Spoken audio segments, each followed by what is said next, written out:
where we had the recent fighting between India and Pakistan, first of all, you got to understand what it was about. Okay, it started because it was triggered by a very barbaric terrorist attack in the Indian Union territory of Jammu and Kashmir, where 26 tourists were murdered in front of their families after ascertaining their fate.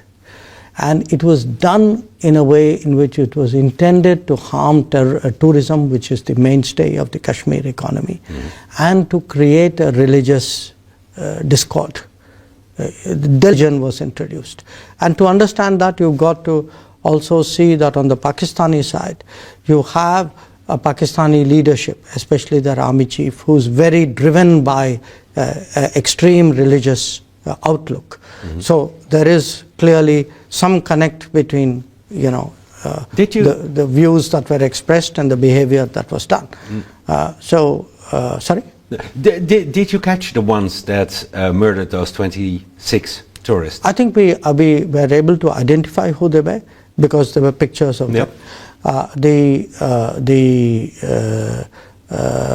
attack, there was a body which called the Resistance Front, which took responsibility for that attack.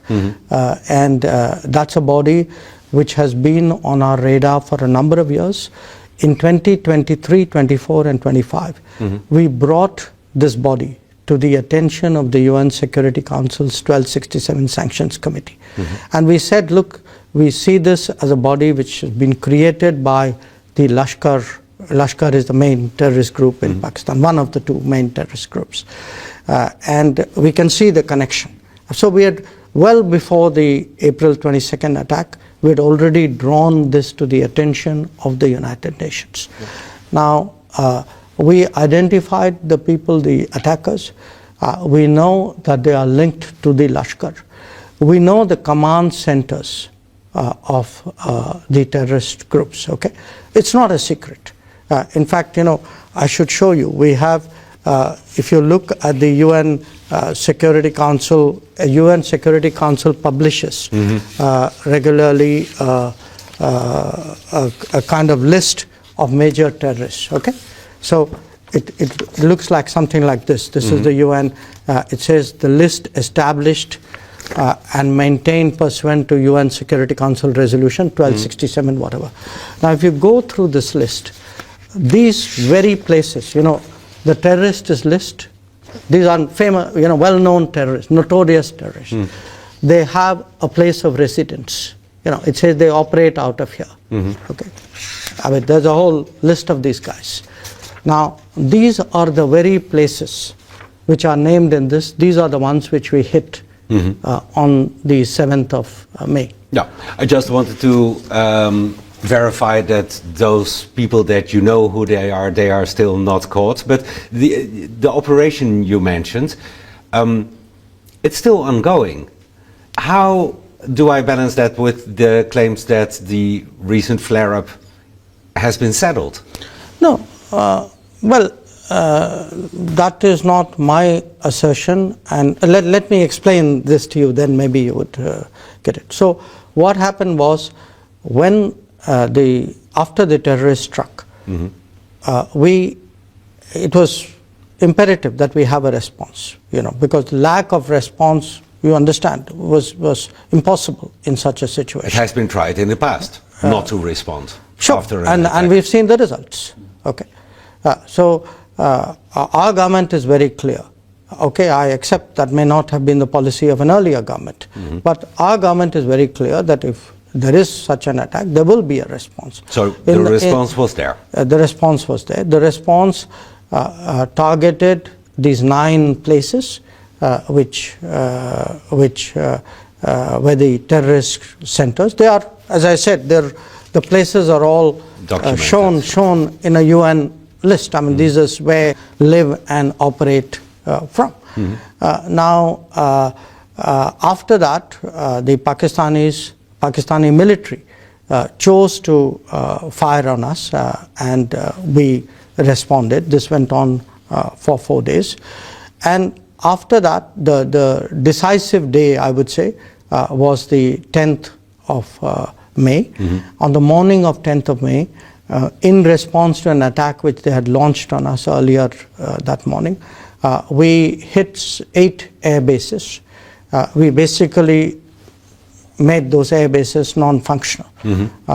We hit their runways, we hit their command centers. I mean, if As you look, part of an operation that is still ongoing. yeah. Why? So no, hang on. Let me explain. So this is the kind of, you hit a runway, you made the airbase non-operational, or you went after what is the air defense command control system. This is the airbase close to Rawalpindi, and that, I think, compelled the Pakistani military to accept that we need to stop firing at each other.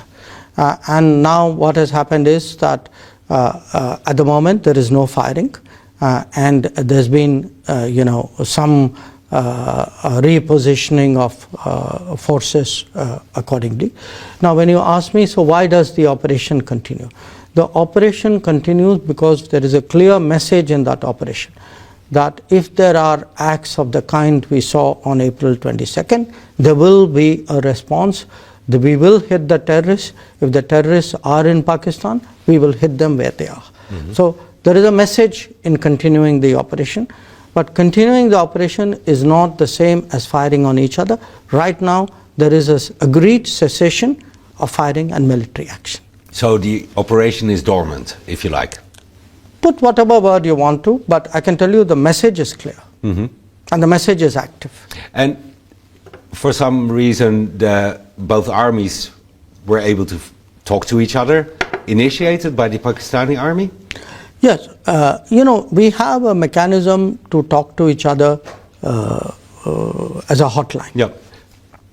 So on the 10th of May, it was the Pakistani army which sent a message that they were ready to stop firing, and we responded accordingly. And where was the US in this process? Well, the US was in the United States. I mean, obviously there were US Secretary of State Rubio and Vice President Vance had called up. Rubio had spoken to me, Vance had spoken to our Prime Minister. They had their view, and they were talking to us, and they were talking to the Pakistanis, as indeed were some other countries. Yeah. I mean, the United States was not alone in this. I think there were some countries in the Gulf, there were some others as well. That happens naturally. When two countries are engaged in a conflict, it is natural that countries in the world call up and ask and try to, and what they can do in such a situation. But the ceasefire, the cessation of firing and military action was something which was negotiated directly between India and Pakistan. We made one thing very clear to everybody who spoke to us, not just United States, but to everybody, saying, look, if the Pakistanis want to stop firing, they need to tell us. We need to hear it from them. Their general has to call up our general and say this. And that is what happened. Now, Trump claims this cessation of hostilities as a success that he brought about. Not only that, he is offering his help to solve a 1,000-year conflict, I quote. Would you accept his help, and do you think India can benefit from his help? We've had a long history of difficult relations with Pakistan. And the reason for that is that from the very start, we are talking since 1947. Okay, so 1947 means you can do the maths, 1947 to 2025, and figure out how many years the problem has been. We've had this problem because almost at the time of independence, Pakistan sent in, exactly like this proxy people and said, it's not us. These are tribals who are angry. And then it turned out they were Pakistani military people, some of them in uniform, some of them not in uniform. So they've also pursued a radical I would say, extremist religious agenda, which using terrorism across the border as a way of trying to pressurize us. This has been their history. Now, if you ask me how do we propose to deal with it, we propose to deal with it bilaterally with the Pakistanis. It is something that we and the Pakistanis have to settle one-to-one. And we are very clear with them that they need to discuss with us. We are open to their discussing with us and ending to terrorism. It has got to be a serious talk. It is something that we need to do between us. And the governance of Kashmir, or maybe even the lines that separate the different, is that up for negotiations in such conversations? No, because Kashmir is part of India. No country negotiates a part of its territory. So for us, Kashmir is part of India. There is one segment of Kashmir which is today under occupation of Pakistan illegally since 1947-48. So we are, we would like to discuss with them when they propose to leave that part and hand There's it back. no magic role Mr. Trump can play here. It is something between us and the Pakistanis. Now,